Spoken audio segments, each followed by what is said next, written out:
Hello, my name is Aaron Wexler, and welcome to another episode of Within the Game. Within the Game is all about how to treat your craft and your life like a game so you can stay inspired, have more fun, and commit to being the best version of yourself.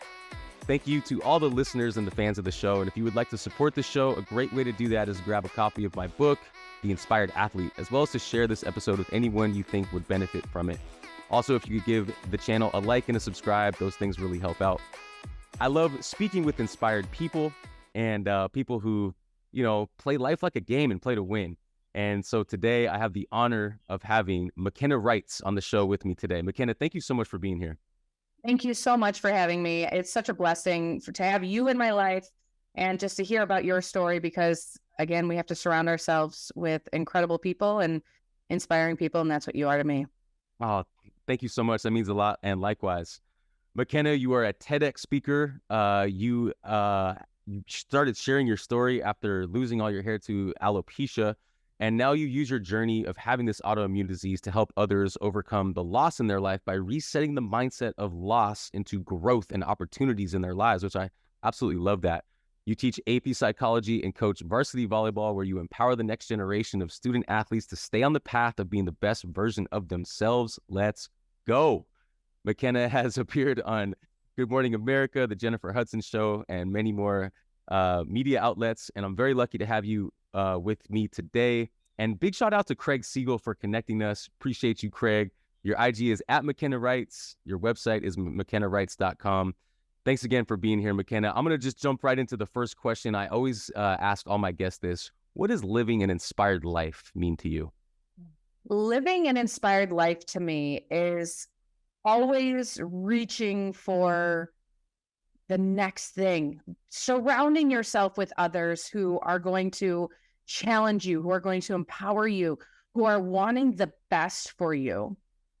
Every day is going to be a different day. And for me, I talk about this in my AP psychology class of reaching the peak of Maslow's hierarchy of needs, of reaching self-actualization.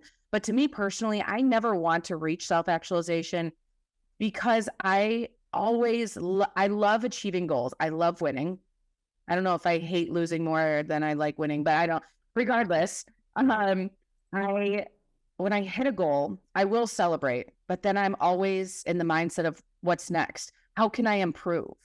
The only way that that's possible is by continuously surrounding myself with others who are going to help motivate me and inspire me to get out of my own comfort zone, the one that we created. And I think that's what's most important for me. Hey, everyone. Thanks so much for being a fan of the show. I really appreciate your support. And if you'd like to further support the podcast, please grab a copy of my book, The Inspired Athlete. The Inspired Athlete is all about my personal growth journey, my athletic journey, my spiritual journey, all combined into one. And really the idea is that the energy of the inspired athlete is within us all, and it's up to us to evoke that. And whether you consider yourself an athlete or a competitor or not, it's my belief that the energy of the inspired athlete is within us. Even if you just decide to take a deep breath and just move your body, that's the inspired athlete. So it would mean a lot if you could help support the book project as well as the podcast by grabbing a copy. Links to the Amazon paperback version as well as the Audible audiobook version are listed below in the description. Thank you very much for your support. Stay inspired, y'all. Love that. I absolutely love that. And the idea of inspiration for me, it's one thing to get inspired. It's another thing to stay inspired. As a coach, as a teacher, how do you relay that message, right? Because I just feel like that's a challenge for a lot of people is how do you stay there? I think the biggest thing is that we need others to understand that we all have a story. We all have daily challenges, whether they're mountain or molehills. We all have different perspectives. And when we are vulnerable with our story, when we're vulnerable with our message of, today I'm just having an okay day, that allows others to have that understanding that it's okay to not be okay. Right. I speak a lot about that, like that. We need to show our true selves, and we need to show our true selves all the time. And being a teacher, being Aaron Wexler, we are in the spotlight all the time. And so that means that people are constantly watching us, whether it's on social media or at the grocery store or at work or on the court. They're constantly watching how are we reacting? And that is what inspires me to continue going, because I know I have two beautiful daughters at home that are watching my every move and have been through watching my every move through my own journey, to student athletes, to my own students, and everyone in between. Everyone that I walk by, I want to inspire to understand that they're not alone. And I think that's what, for me, continues allowing me to be inspired and live inspired. Yes. And, I want to get into your story in a second, but, the message that you just said right there, would you say that's your main message? 100%. The main message. Yeah. Like, and just to be on, just to talk about a message, like for me, it was the idea of stay inspired, right? Because I went through a big chunk of time where I was uninspired. I was burned out.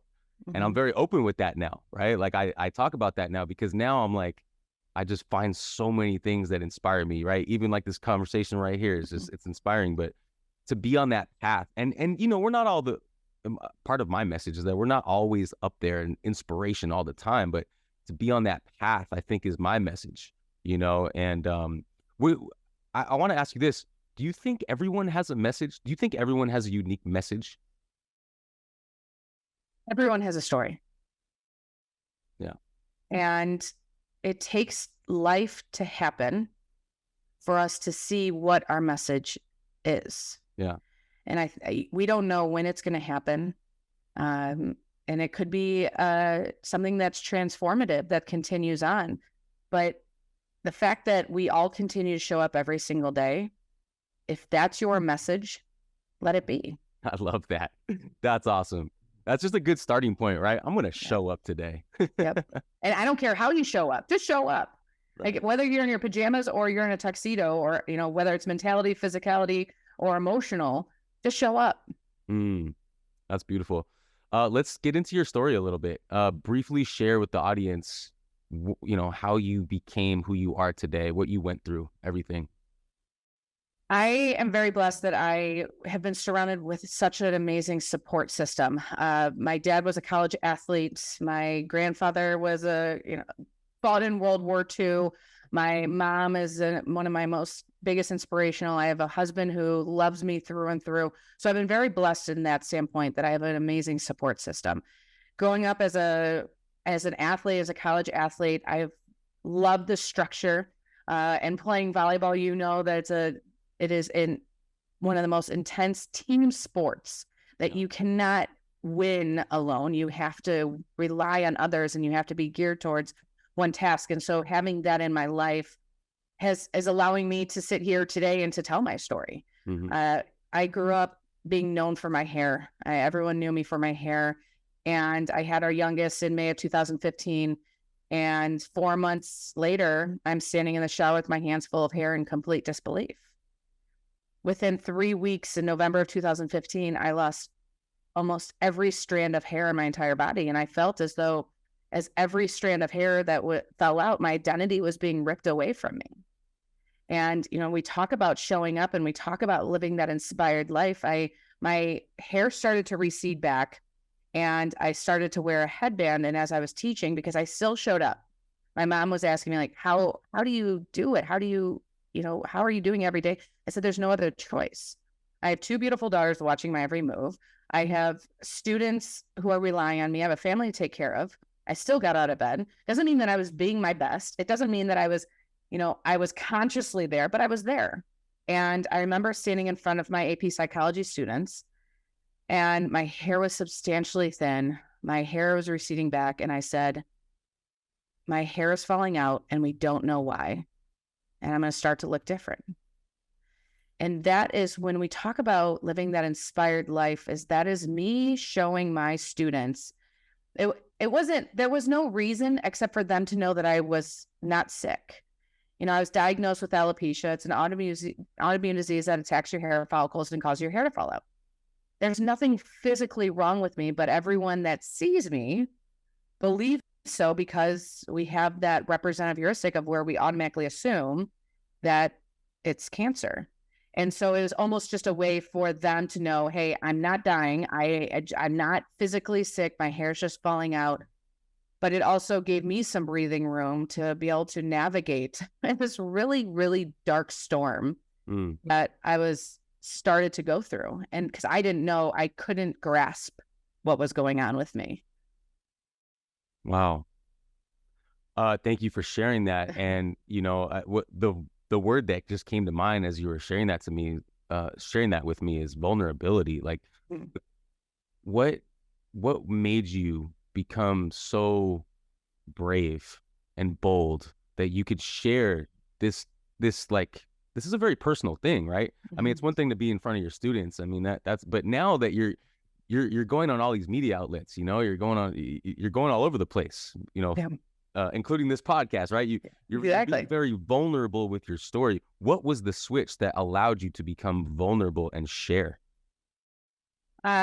What you talk about, living that inspired life of what type of impact do I want to have on my students? What type of impact do I want to have on my daughters? Yeah. I had 7 bad days a week, and I would come home from school and I would go up into bed and I would just cry, but I made sure it was done behind closed doors so my daughters wouldn't see me. But when I was out in the light, I stood taller, and it gave me some breathing room. I would never go out without a hat on, without a wig on, but I knew that, the more times I was asked, am I going through treatment? Is it cancer? Can I pray for you when I'm just in the grocery store? No, it's not cancer. Thankfully, please pray for those too. I have something called alopecia. What had happened is that it switched to my mind that the more awareness I can bring to alopecia, maybe I can help others reframe their mindset to see the positive in people rather than immediately think the worst. And so it gave me a sense of purpose, which means I could stop thinking about the dark storm that I was going through. And it gave me that purpose of, okay, how can I bring awareness? Because I had never heard of it before. How can I educate people? So I found that purpose. Then I began, started to be inspired. Yeah. Which I had felt I had lost. And so I teamed up with the Cleveland Indians. I teamed up with the Toledo Mud Hens, which is a farm team for the Detroit Tigers. I started putting on events, volleyball. We did lots of volleyball matches and galas just to spread the word. And so my 7 days went from 6 to 5 to 4. But that's the thing, is that we have to give ourselves grace period. When we go through a dark storm, it's okay to be weak. It's okay to cry. It's okay to not be okay. Yeah. When you recognize that, that's when you're most strong. And that's when you ask for help and surround yourselves by at least a person, if not more. And that's why I'm very grateful that I have a husband who, as my hair is falling out, says, McKenna, it's just hair. That he loves me beyond that. And so, that's how I found a purpose through my own story. I love that, and as athletes and coaches, right? Like, we're so blessed to have a sport that we identify with, and it almost identifies us, right? Like, we spend so much time with it.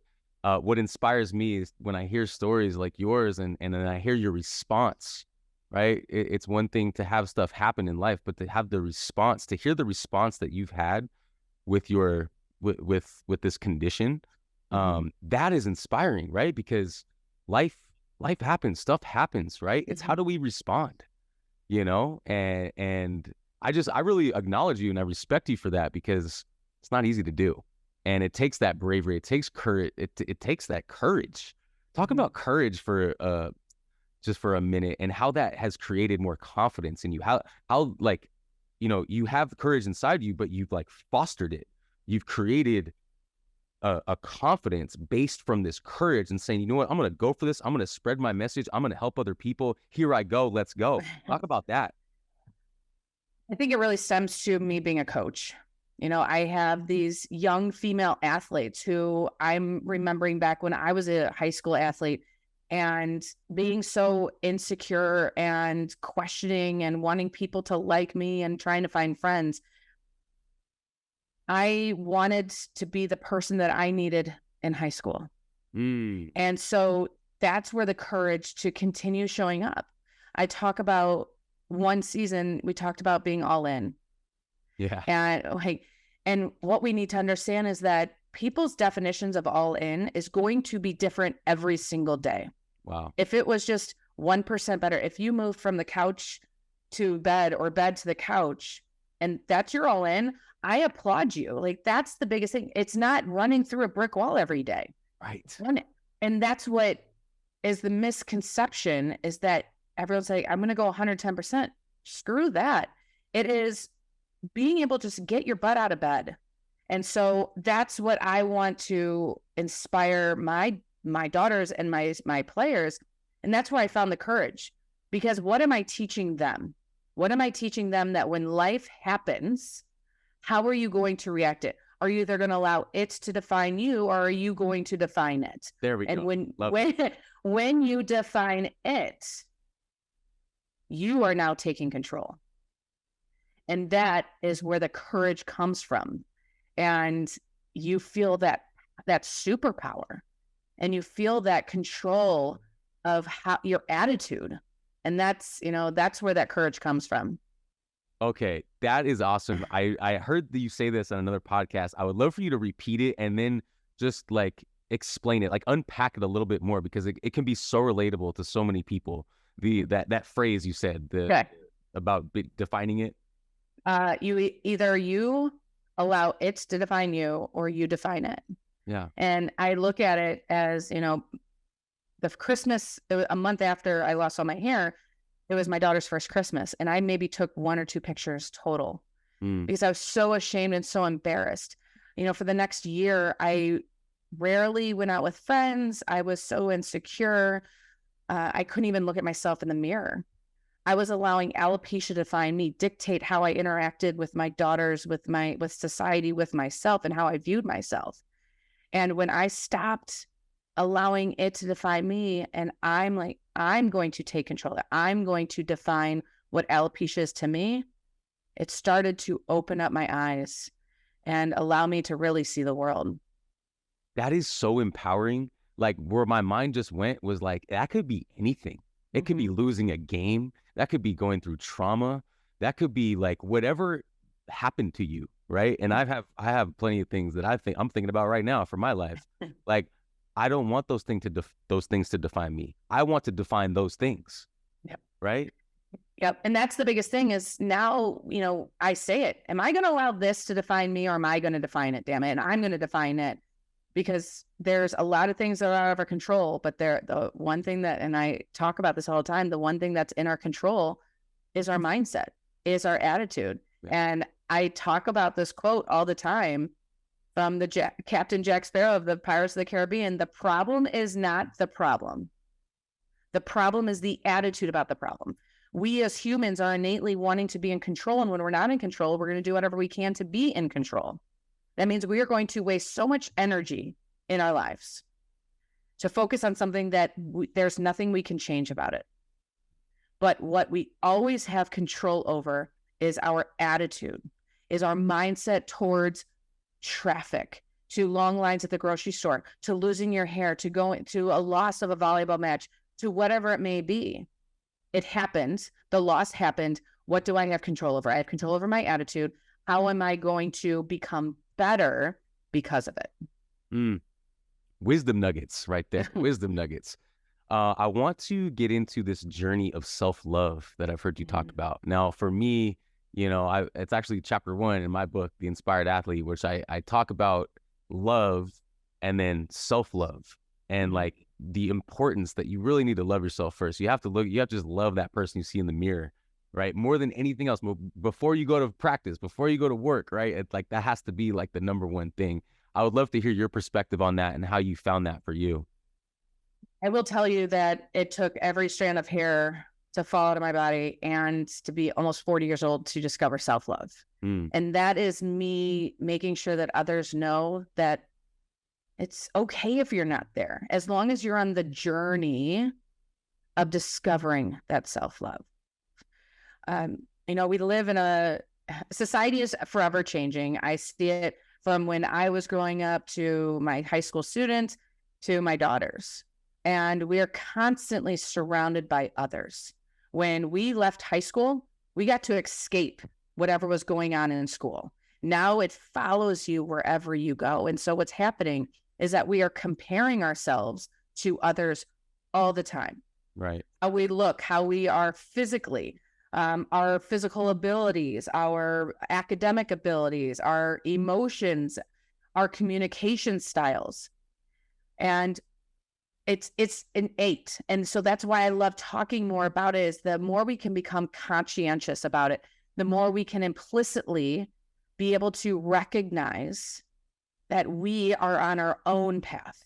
And if we can stop comparing ourselves to others and be inspired by others, when we see that Instagram photo or we see the YouTube video and we are inspired by what they're doing and understanding that that's not me, but maybe I can do something like that and it's going to inspire me to go onto my own path, that's what's most important. And, that is the most beautiful thing about life, is that we have to understand how important loving ourselves and loving our own reflection. And so I briefly talked about how my husband said, McKenna, it's just hair. In the moment of when I was losing my hair, it was my identity. It was everything to me. I couldn't imagine living the rest of my life being a bald woman. And it took me the 6 years of having that purpose, of learning to inspire others and empower others to find the silver linings, where I finally stopped and I stared at myself in the mirror. And I said to myself, this is what makes me me. This is what I pour out into the world is what makes me so unique. And I love everything about me. Like, people ask me, do you want your hair back? No, because alopecia didn't give me my purpose. I'm a firm believer that my purpose, my message, has always been there. I just haven't been able to see it because I've been in my own way. Wow. And so alopecia was a blessing in my life because it showed me my true purpose. And so that's why we have to look at losses in life. We have to look at daily hassles to understand what is our message, the impact of our message, and that's coming from you and no one else. Right. And that's when you're going to love your reflection. Wow. That's beautiful. Made me a little emotional thinking about that. There's two things I want to unpack there that you said. The first one was comparison syndrome, which I got to be honest, I'm guilty of that. I talk about being inspired. I talk about self-love, and those are things that I really, truly believe in. And everything you just said, I completely agree with. However, sometimes it's difficult. Like you mentioned Instagram, you mentioned looking around. It's real easy to be like, why am I not like that person? Or I should be more like this person. How can you coach us on that a little bit? I love that you talked about that you said you compare. We all do. And, I can talk so much about it. Does that mean that I'm never comparing? Absolutely not. But I think, it's all about the neuronal connections. The more we become consciously aware that we are explicitly realizing that, dang it, you're catching yourself comparing. Then we become more consciously aware of that. We can take that step back and realize I'm not them. And they're on chapter 20, and we're only on chapter 1, and we have to understand where we're at on our journey. And so I think that's where it's really important. It's just, you go look for a car and you happen to find a red car that you like. Now you're going to see that red car everywhere else because your brain is now consciously aware of it. Right. And it's the same thing of when we find ourselves automatically doing something, those neuronal connections are going to create this long-term potentiation where it's going to cause us to be able to catch ourselves and figure out what is most important, right. And that's, Yeah. Well, just to go on that a little further, as athletes, right? Athlete, we do that. I think that happens naturally, especially if we're playing someone better.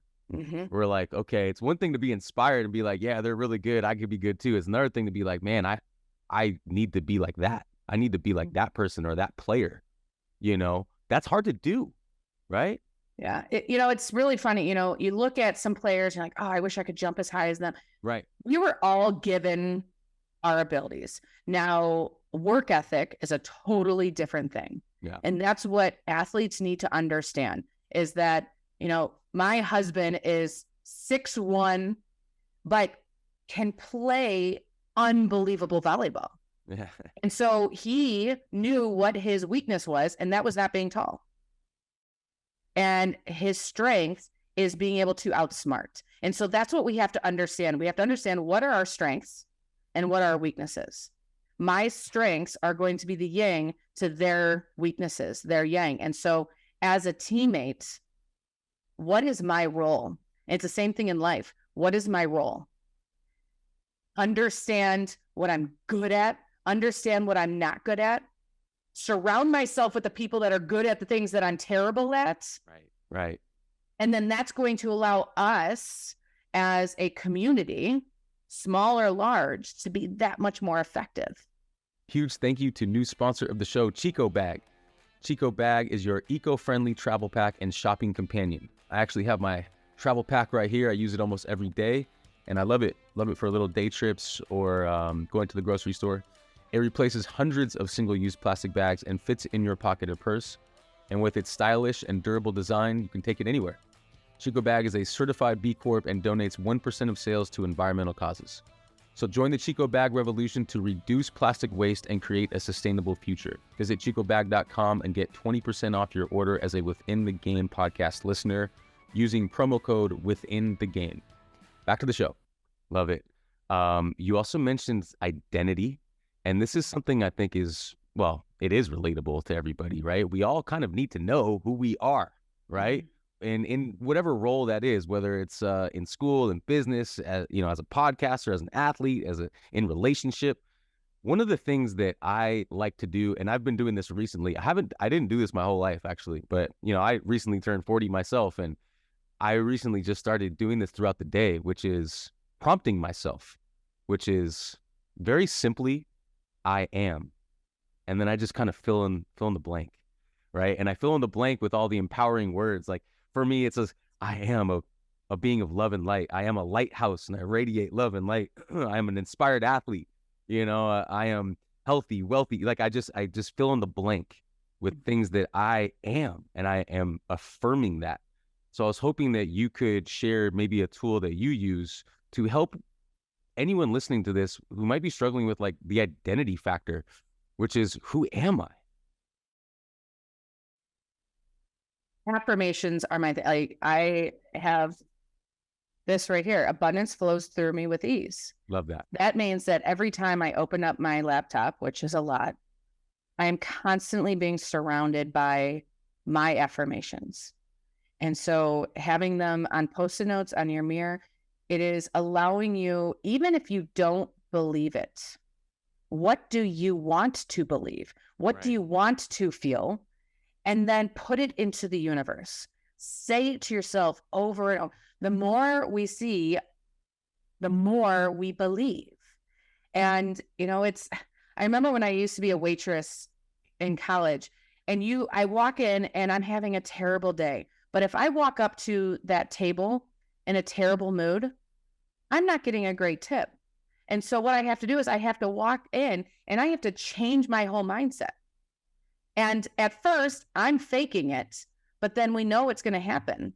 All of a sudden, that smile is going to continue and continue and continue. It's the same thing of that belief that we have for ourselves. And so that's where we can grow our identity. And so a quick activity that I do with some people is write down 10 words that you use to describe yourself. And when you're looking at those 10 words, that in no particular order, are those 10 words that you're proud of? And then do 10 words of your ideal self. And what words do you want to be representing you, that when I walk out the door from hanging out with you, I say, oh, he is relentless. He is inspired. Now, how am I going to get from point A to point B? How am I going to get to be that person, leave that legacy? And it's through those affirmations. It's through writing out those statements and putting it into the universe. It is writing letters to yourself from the past. Right. So It's May 18th. Write a letter to yourself as though it's May 18th of 2024. Tell me what happened this past year. Tell me all the great things that happened. Tell me, how did you get through the tough times? Because not every day is sunshine and rainbows. But when you talk about the things that happen to you as though they already happened, again, you're putting into the universe and you're setting your identity of believing that anything is possible. Yeah, and you're increasing your vibration. And this is manifesting 101, Yes. right? I mean, it's like that. And yeah, I love that. I also, not just manifesting, this is also emotional intelligence, all right? EQ, something that we all need to refine on a daily basis, right? Just getting control over our emotions.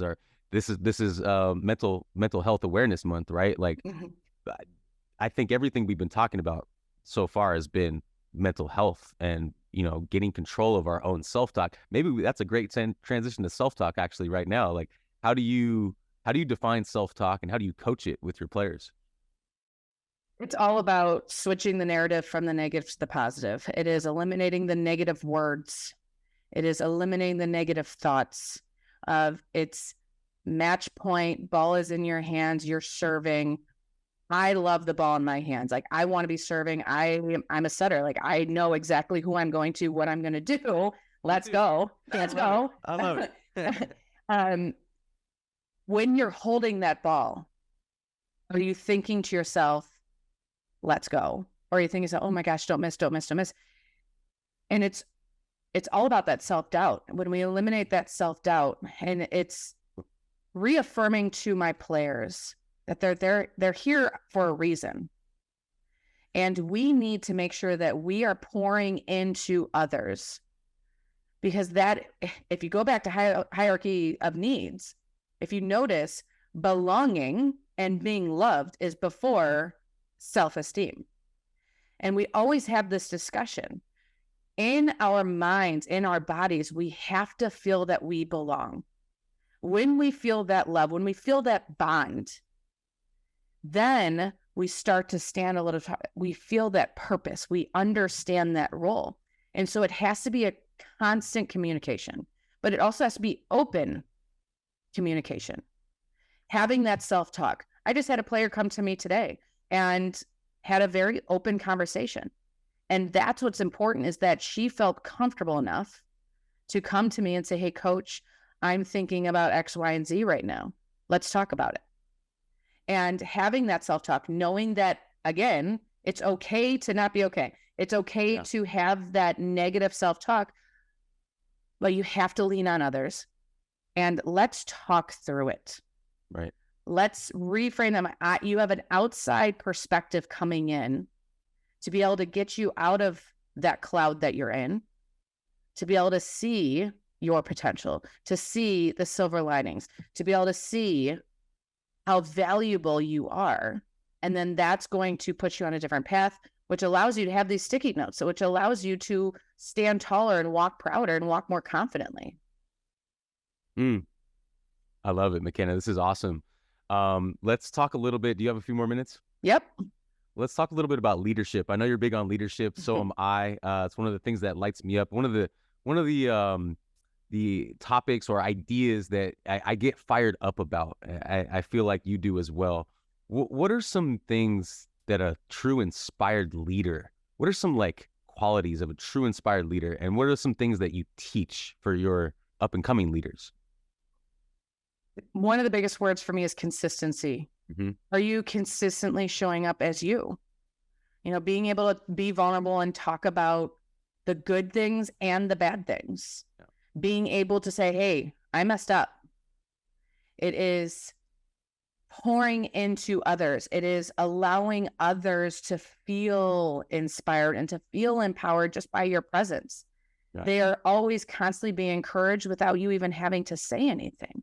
But it goes back to being consistent. I talk a lot about your leadership brand. What is your brand? And so when you're looking at those 10 words that you talked about, are you consistently being those words all the damn time? One of my words is relentless. That's one of my favorite words, is being relentless in everything that I do. Again, it's not running through a brick wall, but it is, I talk the talk and I walk the walk. You know, when I'm walking through the grocery store, I'm standing tall because I want others to be able to see me and say, wow, you know, she's going through something, even though I'm really not anymore. But they can say, wow, if she's strong enough to walk confidently, I can get through whatever I'm getting through. And that's where that consistency comes through. It is being trusted. It is pouring into others, but you also have to pour into yourself, as we've talked about. Right. Being a leader is putting yourself first. I wake up at 4:45 almost every single morning and go work out. I pour into myself for the first hour because that's me time, because the other 23 hours is for everyone else and sleeping. But that's what's most important, is that we have to understand is that, especially going through life, is we always put everyone ahead of ourselves. What are we teaching others then? We have to teach others, take care of ourselves, because when we can't take care of ourselves, eventually we're going to break down, which means we don't have the longevity to be able to continue leading. And as a leader, it doesn't matter where you're at on your journey, whether you're an aspiring leader or a veteran and everything in between. We have to consistently learn from one another, learn from others who are outside of our industry, learn from people and all different aspects of their journey, because we get ideas, because we have to get out of our own habits and our own ways to see, because the world is changing every single day and we have to keep up with it or be ahead of it. So well said. It made me think of the difference between being selfish and being self-absorbed. You know, and what I mean by that is like selfish in a good way, where I know that word gets a lot of negative connotation, but for me, like taking care of yourself first, being like I gotta take care of me before I can go be a leader, right? Rather than being self-absorbed, which is all about me, right? Like everything, those 23, 24 hours, all about me, right? Self-absorbed. You know, how do we teach that to the up and coming, the next generation? How do we teach that difference? It's open communication. It is constantly having discussions. It is constantly just, when I teach and a student asks me a question, I will never give them the answer. It is my responsibility to prime their mind to be able to think differently, to be able to discover the answer on their own. And so that is what I get to do in my class, is let's think about that question. Let's think about what you just did there. What was the ultimate purpose? And that's a discussion I have, you know, with my daughters all the time, is that I'm teaching them when to hold a door open for someone, but when also to put yourself first. And it's an ongoing thing that I'm learning as not just a teacher, but as a mom, of putting yourself first, but also taking care of others. And where is the line, and does the line cross? And so it's constantly just talking.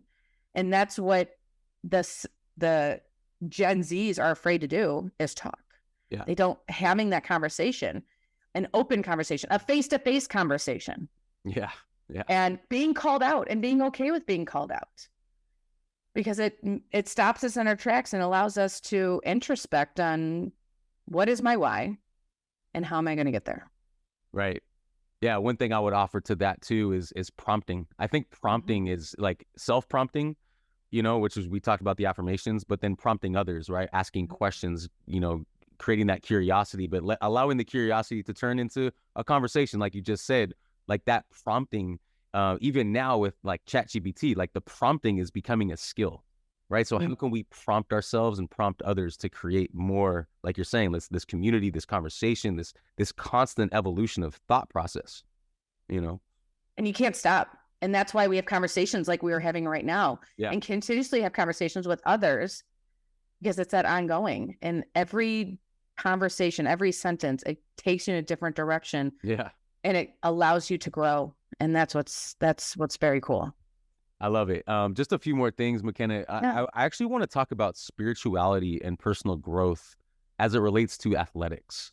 And this is something that's, you can take this however you want, but this is something for me that's been kind of a big part of my athletic journey, right? Because I don't know, like winning and losing just seems to be, it's there, right? There's always, and again, I agree with you when you first said, I love to win too, right? I'm super competitive, but I've experienced winning, experienced losing, you know, at big levels. And what seems to me, what comes to mind when I look back on my athletic journey, and I still continue to compete, is that there's a bigger picture going on. There's a bigger picture than just the result of the competition, right? And that bigger picture is everything that we just talked about embodied in sport, you know? I don't know. I don't even know if I'm like prompting the question right. Just take that, what I just said, and just expand on that if you can. After a loss, which I said, I like I said, I don't know what I love winning, but I think I hate losing more. Yeah. But I'm a firm believer that I talk about all the time, you have to lose in order to win. You know, we had a really tough loss this year. It was quick 3-0 sweep. It was embarrassing. And we had a discussion, and I, as a coach, we can always go two directions. One, I'm just going to run you. Like, what does that do? What is that teaching them? Now, if they're being disrespectful, things like, but let's talk about it. And then we turn around and have an incredible 3-0 sweep on someone else, and we destroy this next team. And so life has to happen. You know, it doesn't matter where you're at spirituality. When you see the why. And so when I talked about how alopecia gave me my purpose, I am a believer that God truly said, McKenna, you're not seeing your purpose. Like, we've tried to show you through many different ways. We're going to show you. And when I was losing my hair, I wanted to wake up and either my hair was back or I just had the guts to be G.I. Jane and shave my head. Neither happened, but you have to go through. You can't rip a Band-Aid off quickly. You have to go through in order to grow through, as people say. Right. And to me, it's being able to feel that fire inside.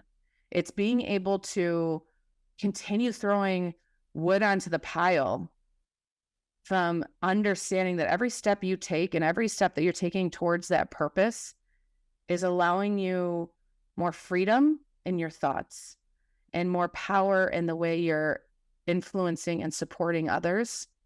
That, to me, is why I was about to say love losing. I can't say I love losing, but why we have to lose to be able to, because I'm winning. Like, I am winning at life because I've been able to reframe my life challenge into not only incredible opportunity, but thrive because of it. And I am a firm believer that I would not be where I'm at in life if I would never lost my hair.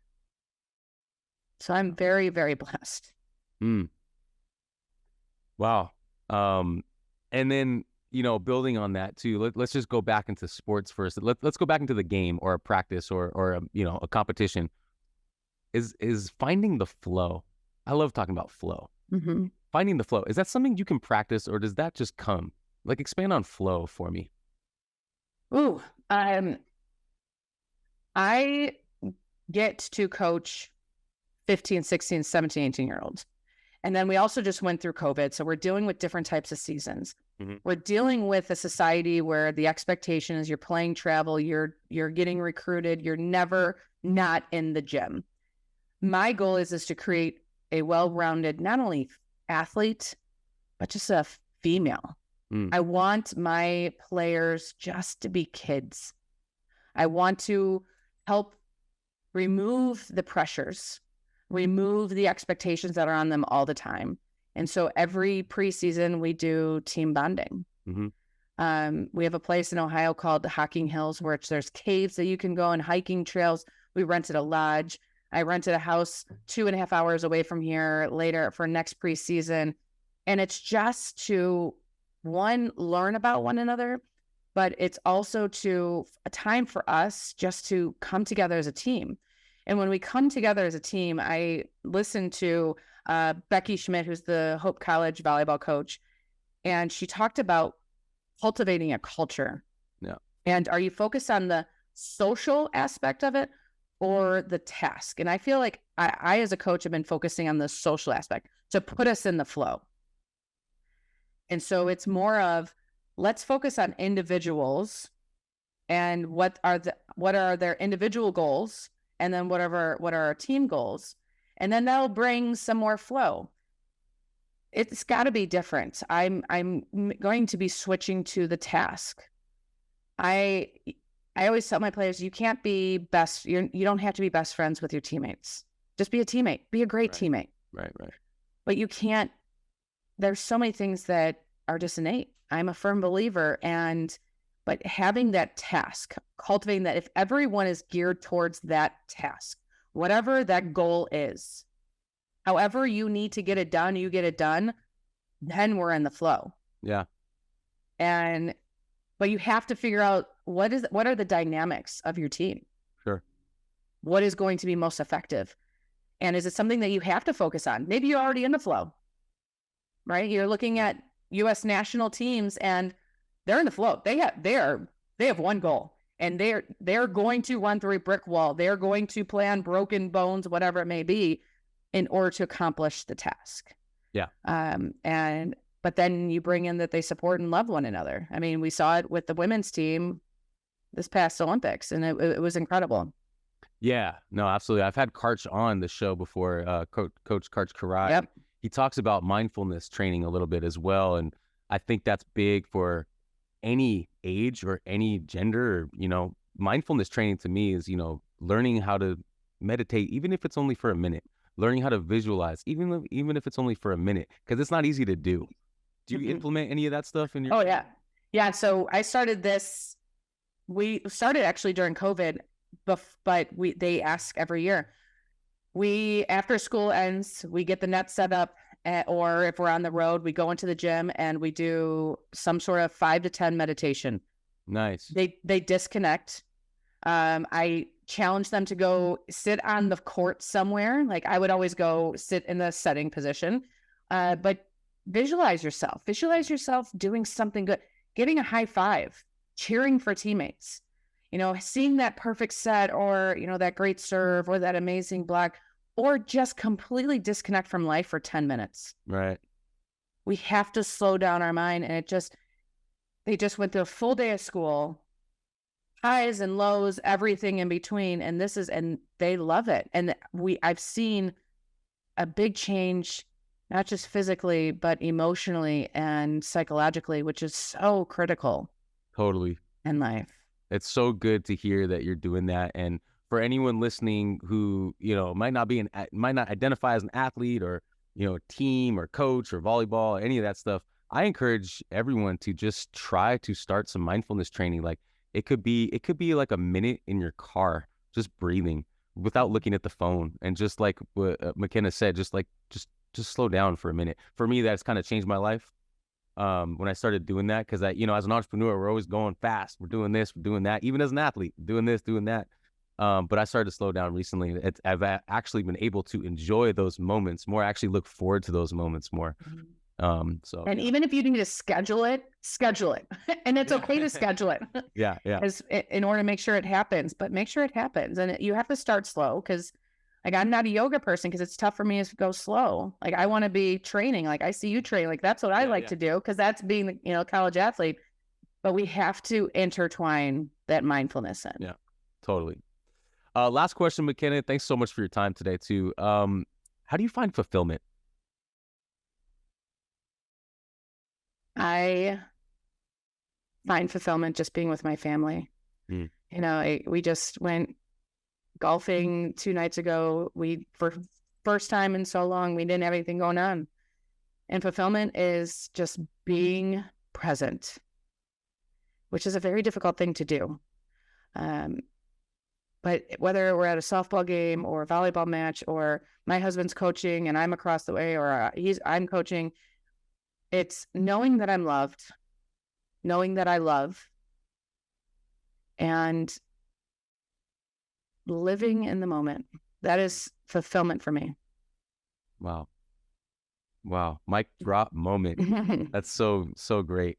Wow. What a beautiful conversation. Before we go, how can people best support you? I hold the door open for someone. Say pleases, say thank yous, say hi to anyone that you walk by. To me, that's helping out me, because we're putting more positivity into the world. And just love yourself. And maybe follow me on Instagram, McKenna Reitz. But other than that, just continue being you because you're beautiful. I love it. Hey, actually, real quick, don't you have a book on its way? I'm working on it. You're working on it. Okay. I'm working on it. Yes. All right, cool. Well, you know what? When that's done, I want to have you back. Let's go. We'll promote that. McKenna Reitz, thank you so much for joining today. For everyone listening, I appreciate you making it this far. Thank you for being a part of the journey, for being a part of this conversation. Everyone, peace and blessings. Stay inspired.